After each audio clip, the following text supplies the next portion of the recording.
Misri helmues nga Serbia, AKU dështoi të mbrojë qytetarët nga ushqimi i kontaminuar. AKU po e humbet betejën për të garantuar sigurinë ushqimore në vend. Në muajin dhjetor, Shqipëria importoi nga Serbia misër ushqim për kafsh, i cili rezultoi kontaminuar me alfa-toksin B1 mbi format e lejuara, një substancë kjo që OBSH e klasifikon si kancerogjene të grupit 1. Kur kafshët konsumojnë misrin me alfa-toksin, kjo toksin kalon në qumësh duke kthyer qumshtin dhe nën produktet e tij të pasigurta dhe të rrezikshme për konsum.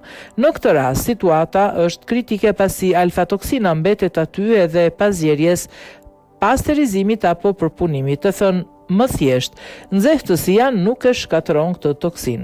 Pas kërkesës për informacion që media i ka drejtuar AKU-s, ky institucion na bën me dije se 78.060 kg misër i kontaminuar ka hyrë nga Serbia në territorin shqiptar. Dështimi i AKU-s qëndron në faktin se 24.760 kg misër është përndar dhe shitur në ferma blegtorale, ndërsa sasia tjetër është bllokuar. AKU nuk mund ta ndalë në kohë produktin e kontaminuar.